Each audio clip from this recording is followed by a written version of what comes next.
In diesem kleinen Videotutorial möchte ich euch einmal zeigen, wie man aus einem Sperrholzstück bzw. einem Holzstück, einer Holzoberfläche mit relativ wenigen kleinen Schritten eine realistische Metalloberfläche machen kann, sodass es wirkt, als wäre es aus Metall.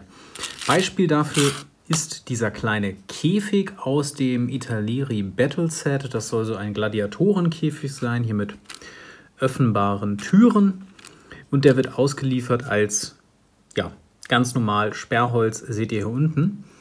Und von der Farbe wollen wir eben hin zu einem Metallkäfig. Dafür habe ich als erstes alle sichtbaren Oberflächen hier einmal mit einem sogenannten Primer, also einer Grundierung, behandelt. Da nutze ich gerne die Sprühgrundierungen, auch von der Firma The Army Painter, von der auch die Farben da sind, die wir gleich verwenden.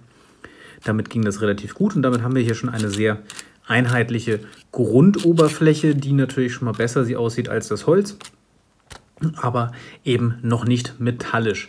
Wir werden uns jetzt heute in Richtung metallische Oberfläche bewegen. Was brauchen wir dafür? Also ich habe hier erstmal einen ganz groben Pinsel, später zum Granieren. Zwei auch grobe, aber im Vergleich zu dem eben doch etwas feinere Pinsel. Dann brauchen wir ein bisschen Wasser zum Mixen. Wir brauchen irgendwas, wo wir unsere Farbe drin mischen können. Und dann habe ich hier mal verschiedene Farbtöne, die wir heute vielleicht verwenden. Das ist einmal das Thema Matt Schwarz, eine Washing-Farbe, die ist relativ hell. Das heißt also, die fließt so schön in die Kanten rein. Als Dark Tone, die gibt es auch nochmal als Strong Tone und als Green Tone. Ich werde wahrscheinlich alle drei verwenden. Dann ganz wichtig für den Metalleffekt werde ich hier eine Gunmetal-Farbe verwenden. Damit das Ganze ein bisschen bräunlicher wird, kommt noch dieses Fellbraun, Fur-Brown dazu. Und am Ende zum Granieren gibt es hier eine Effektfarbe namens Dry Rust. Die sieht, wenn sie getrocknet ist, eben aus wie kleine Roststellen. Das soll es für den Anfang dann auch schon gewesen sein. Und das Erste, was wir gleich machen müssen, um loszulegen, ist uns erstmal so eine erste Grundfarbe hier anmischen. Das heißt also, ich lege jetzt mal los und dann schauen wir mal, wie wir vorankommen. Also erster Schritt, entsprechende Farbe mischen. Und dann kann es auch schon losgehen beim Mischen. Was nehmen wir als erstes? Natürlich Schwarz, einfach als so erster Grundton, der da reinkommt in das Ganze. Ihr könnt da wirklich irgendwas verwenden als Mischpalette. Ich würde halt wirklich Plastik oder Metall empfehlen. Da kann man am besten später eben auch noch Farbe wieder draus entfernen. Meistens habt ihr das ja hier, glaube ich, das ist jetzt so ein Päckchen Erfrischungsstäbchen gewesen. Davon hat man ja meistens ein bisschen was. Zu dem Schwarz dann seht ihr hier, wie viel braucht man tatsächlich dann von der Metallfarbe. Das ist gar nicht so viel und dadurch ist das Ganze eben auch viel effizienter, als wenn wir jetzt wirklich loslaufen würden und erstmal zum Beispiel den ganzen Käfig erstmal mit Metallfarbe direkt bemalen würden.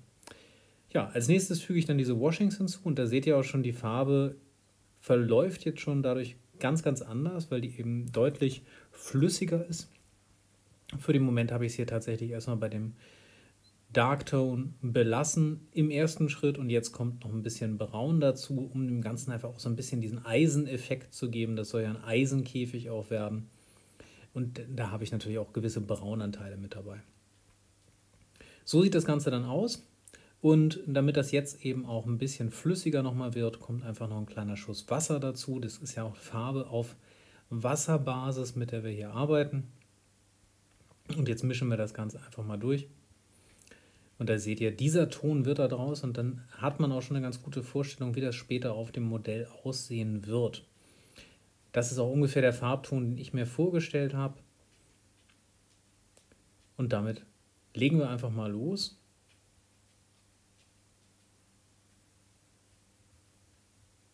Ihr könnt natürlich dann auch, bevor ihr auf das Modell geht, immer nochmal testen, wie sieht das Ganze jetzt zum Beispiel auf dem Papier aus, wie ihr es gerade gesehen habt. Ja, aber jetzt einfach mal wild drauf los. Man muss natürlich bedenken, bei so einem Käfig hier habe ich einfach auch extrem viel Oberfläche, dadurch, dass ich natürlich immer 4 Seiten habe für jede von diesen Streben. Ja, also für eine glatte Oberfläche wäre das natürlich deutlich einfacher. Und ihr seht auch, dass ich die Farbe ja erstmal relativ dünn auftrage. Also Das Ziel ist hier natürlich auch, dass ich einen Farbauftrag habe, der sich immer leicht unterscheidet, weil wenn ihr euch solche Metalloberflächen im Original anguckt, habt ihr natürlich auch mal so eine leichte Unterscheidung, die ist nie komplett einheitlich. Gerade wenn das ein älteres Eisengitter jetzt ist. Und das erreichen wir hier natürlich auch dadurch, dass diese Farbe mit dem Washing und dem Wasser auch nicht hundertprozentig einheitlich ist. Genau, das Ganze machen wir jetzt wirklich erstmal über den kompletten Käfig drüber. Das dauert einen Moment, deswegen werden wir jetzt ein bisschen vorspulen.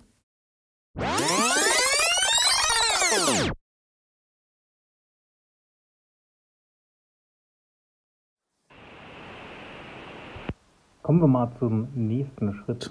So sieht das Ganze dann aus, nachdem wir hier meine Individualfarbmischung aufgetragen haben. Ihr seht, es hat so einen richtig schönen, ja, metallischen Ton bekommen. Das heißt also, eigentlich könnten wir jetzt schon aufhören und sagen, das ist unser Metallkäfig hier und fertig.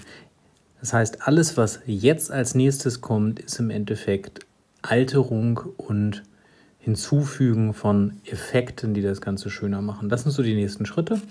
Als erstes werden wir jetzt aber die kleinen Sitzbänke hier unten, da sind Sitzbänke drin, hier und da.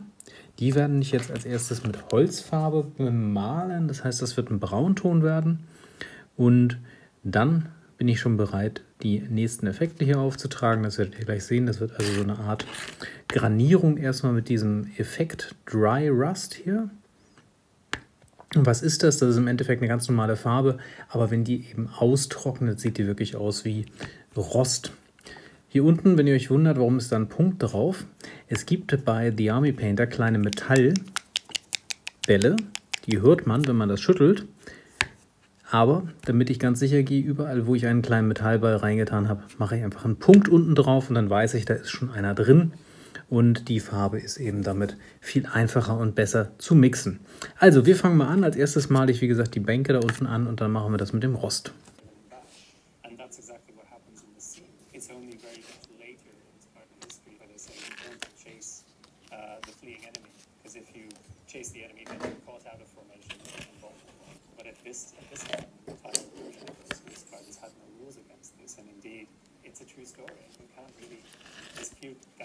But in the sense of the tactics and the weapons, it feels like a fantasy.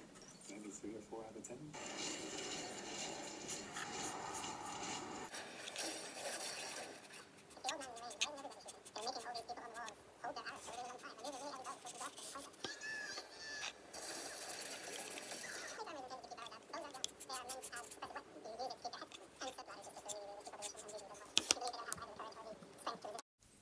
Und direkt danach lege ich dann schon los mit dem Granieren. Das heißt, ich nehme einfach Dry Rust und tue das rein in die noch feuchte Metallfarbe. Und damit habe ich natürlich dann Rost plus Metall. Und wenn man das jetzt hier auf der Pappe ausschlägt, dann seht ihr schon, wie der Effekt ist. Und dann würde ich da einfach mal ganz einfach rübergehen über das Ganze und dann seht ihr auch schon, was da passiert.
Ja, und hier dann das Ergebnis und wirklich nochmal der Detailblick, wie diese Farbe aussieht, Dry Rust dann mit dem Metall. Also das hat eine super Konsistenz und lässt sich natürlich, wenn das auf dem Papier ausgeschlagen ist, als Granierung hier perfekt verwenden. Denkt immer dran, wo würde sich jetzt in Wirklichkeit auch Rost ansammeln, da wo meistens Wasser steht, das heißt auf horizontalen Oberflächen und so, da schon eher als vielleicht in der vertikalen. Wir haben also jetzt hier überall so Rosteffekte auf dem Metall, wie ich das haben wollte. Wir haben dazu darunter den Metalleffekt und wir haben überall da, wo ich jetzt vielleicht auch was vergessen habe, also jetzt hier unter den Bänken und so, habe ich dann hier dieses dunkle Grau. Was jetzt natürlich noch fehlt, ist hier quasi der Boden von dem Käfig. Den haben wir natürlich noch gar nicht betrachtet. Also ich habe hier einmal für den Außenbereich vom Käfig, das ist ja nicht so viel, einen relativ groben Sand. Der kommt also quasi dann hier außen an die Kante, um den Abschluss nach außen zu wahren. Dann habe ich hier einen sehr, sehr feinen Sand. Das ist der gleiche, der in der Arena drin ist. Der kommt hier in den Innenbereich rein. Und dann habe ich uns jetzt nochmal eine ganz, ganz kleine Selektion hier an verschiedenem Grünzeug mitgebracht, was jetzt hier an den Käfig rankommt. Also ihr seht jetzt hier zum Beispiel so einen ganz, ganz kleinen Busch. Dann habe ich hier so ein bisschen grünen, ja, das heißt ja immer Turf, ne? Und dann hier verschiedene Grasfasern, die werden wir tatsächlich quasi einzeln verwenden gleich. Und das letzte, was wir dann gleich noch brauchen, ist einfach ein bisschen Weißleim und schon ganz losgehen. Also wir legen mal los und ich zeige euch einfach mal so ein bisschen, was ich hier immer so treibe dann. Erster Schritt ist dann einfach Weißleim als Grundlage. Irgendwo muss der Sand ja dann auch dran kleben gleich. In meinem Fall jetzt hier wirklich direkt einfach auf den Käfigboden geträufelt und als nächstes dann eben mit einem Pinsel, nicht unbedingt der neueste natürlich, einfach auf dem Boden verstreichen, dass ich den Sand da wirklich gleich einfach reinwerfen kann.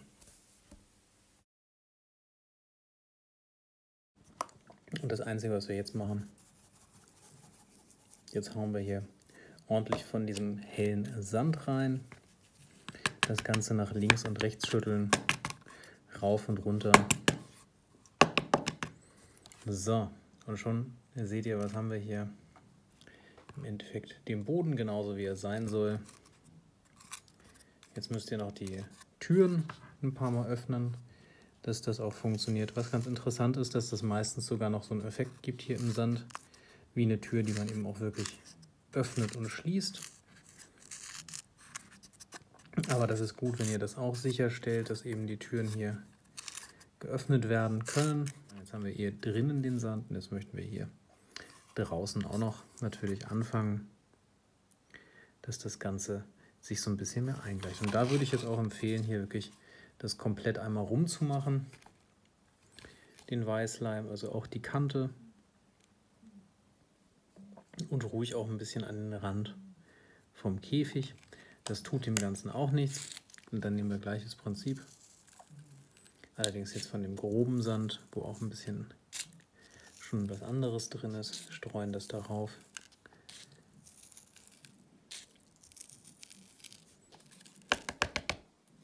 Und bekommen hier eine wunderbar angeglichene Kante, wo wir gleich eben mit dem Grünzeug noch so die letzten Details anbringen können.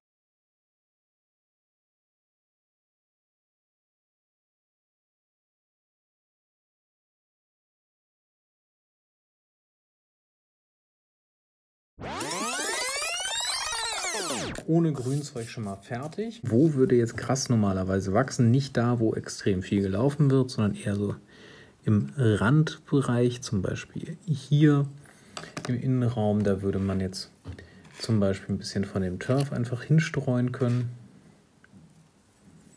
Und dann nimmt man einen anderen Pinsel, also keinen der nassen Pinsel, und fährt das vielleicht noch ein bisschen in die Richtung.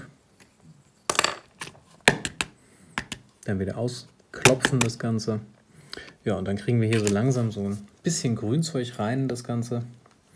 Ein bisschen intensiver kann man das natürlich hier im Außenbereich machen. Also wenn man sagt, man möchte jetzt hier so ein bisschen mehr Gras haben, dann würde ich empfehlen, dass ihr hier auch ordentlich ein bisschen was davon raufgebt.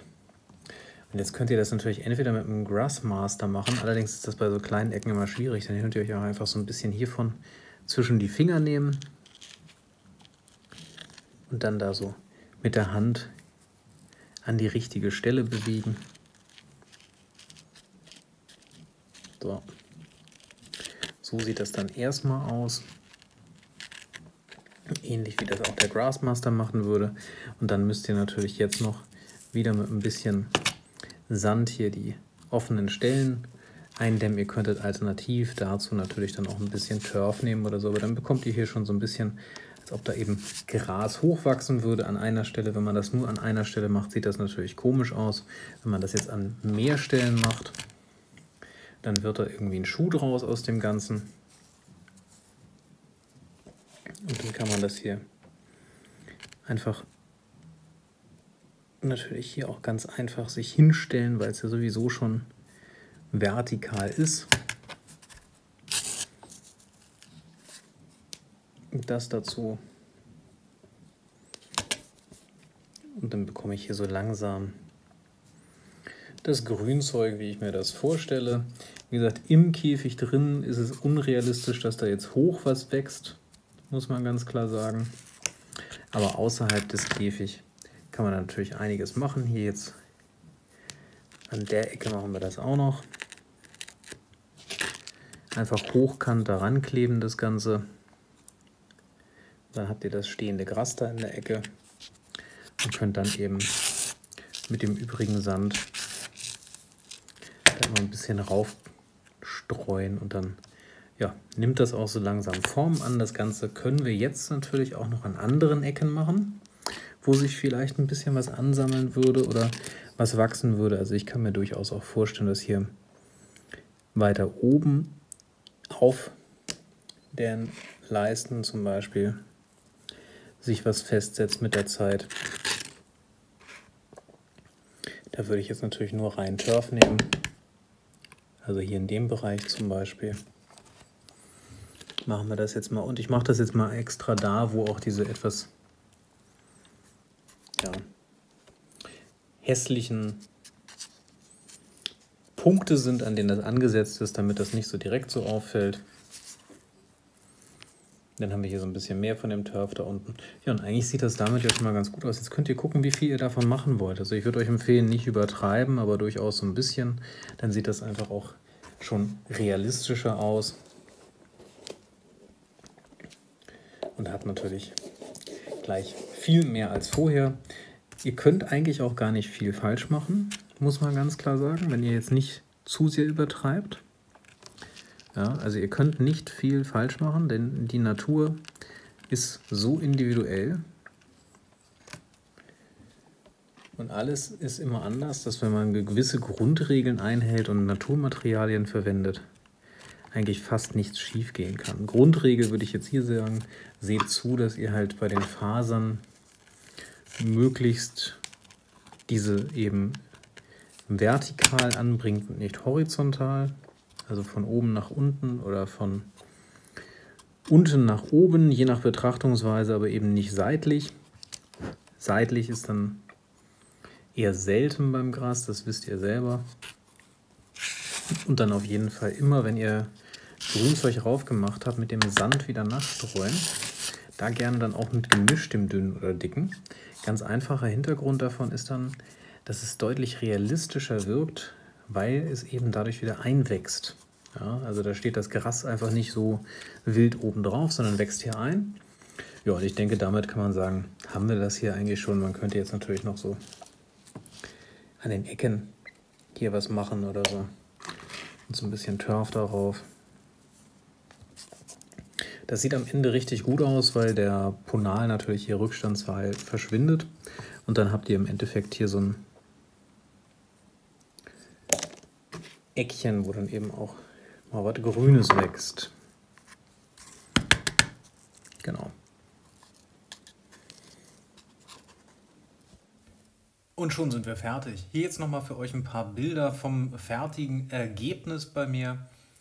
Schreibt mir gerne unten in die Kommentare, wie es euch gefallen hat, ob ihr es ähnlich machen würdet, was ihr weitere Ideen vielleicht noch habt.